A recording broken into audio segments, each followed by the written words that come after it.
All right, Airdrie, it's time to start discussing some of the issues I feel are important for this city moving forward. So, Airdrie, let's talk about mental health. Mental health, as you may know from following me on various social media and what I've been talking about on the campaign so far, is definitely a passion for myself, and it's something that has affected myself. It's affected my family, whether it be mental health issues, whether it be the fact that my youngest daughter has special needs, and it. I'm sure I'm not alone in this. It is something that is very prevalent throughout our city, our province, our country, the world right now. I have seen the effect of reduced services and complications in obtaining the services that are actually available. I've lived that walk for, well, forever really. With my youngest daughter being born special needs, we've been involved in the mental health and related industries since the day she was born. And since that time, we've been using more and more of these services and seeing what happens when people can't access them, because we've tried to access them and we've seen the lack of results that are there. One thing I think is very important to know is that it's especially important, at least in my opinion, for the youths and the young adults in our city. This pandemic has kind of created this situation where mental health is becoming very, very much a problem on top of the pandemic that we've been dealing with. Um, we know that a lot of these young adults are suffering with different things in the world that we had, different than what we had when we were growing up. I mean, for example, obviously it's one of those things, it's social media. When you think about it, youth today has more access to more information than we ever had growing up. When we were growing up, and when I say we, I'm a middle-aged man, but I mean, when I was growing up, we had a little bit of access to information, and we had the opportunity to learn how to process information as we grew up. And today, everything is just there and available and constant. Let me share an example for you. I wasn't super involved in social media lately, and paying attention to the news and paying attention to a lot of the stories and stuff. I mean, paying attention to what was important, but I kind of tended to stick my nose out of it. And if things were unpleasant, I kind of shied away from it on the social media and the drama and all that stuff. But obviously, during this campaign, I've been more and more involved because I've been using that as a platform to reach out and interact with the residents of Airdrie. While I was doing that, I'm also looking into all of these serious news stories, truth and reconciliation, stuff to do with the pandemic and vaccines and all of these things. And I actually had a moment where, for a good chunk of time, I had a bit of a, I don't even know what to call it, a minor mental breakdown, panic attack. I'm not sure, but it certainly drastically affected my mood, surrounding myself with all this information. Now, I, as a middle-aged adult who's, served in the military and done all these other things, it affected me like that. Now consider and think about the youth and who don't have all the tools in the repertoire to deal with these sorts of things. They're getting more information than they know how to deal with at this point in time. And I think that is part of what's causing this mental health issue in the young people in our city and our country. So if it affects me like that, I'm sure it affects others in a much more stronger fashion.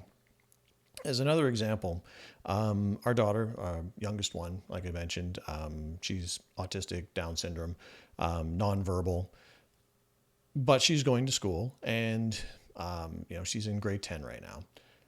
She came home the other day, and there was just a piece of paper stuffed in the side of her backpack,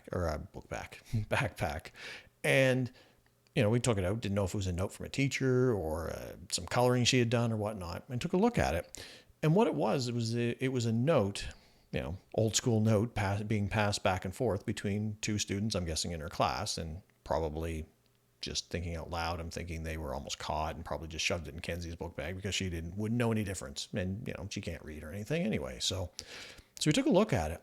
And in this note, and this is I'm guessing a grade 10 student or two grade 10 students, it was an exchange back and forth, and it was talking about that one page, there was talk of drug addiction, there was talk of suicidal ideation over a lost love or a person that wasn't reciprocating the feelings, and then they were seeking out help from that peer.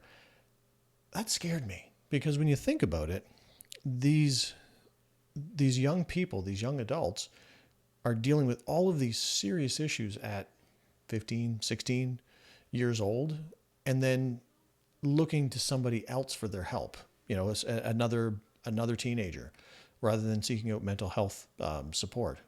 So that's definitely something that needs to be dealt with. A lot of the supports that we do have as far as mental health goes come from provincial, and federal supports and whatnot. So what can we do as a city? Here's a couple things that we can do. We can support what we do have.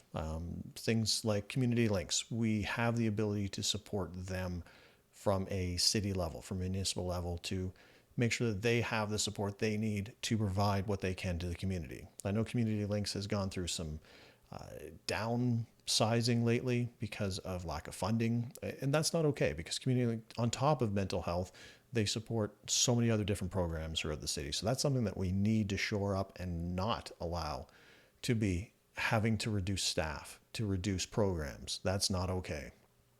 Another thing we need to do as a city is be a strong advocate to the Rocky View school system.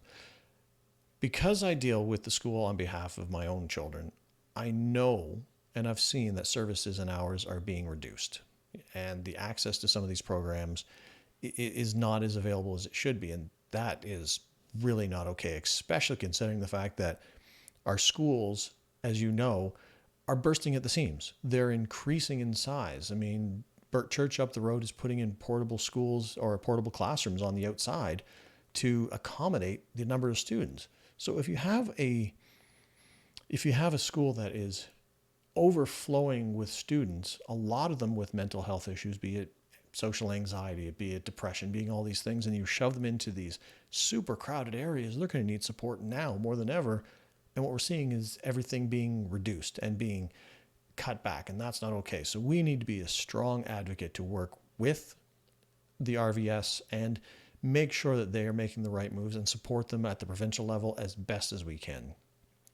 I mean, again, overcrowding, the pandemic is time for more services, not less services. We also need to do more about education and public messaging. Do what we can from a city level to make sure that people know where to reach out to for these services. I wonder how many people struggle or are sitting there in a struggling condition and don't even know where to turn, where to reach for this support. We need to make sure that we're doing as much as we can to direct people to the proper services that are available while we're trying to shore up more services. And finally, and I'll talk about a little bit more about this in a future video. It's something that I'm recently becoming educated on, and that is we need to fix our EMS system.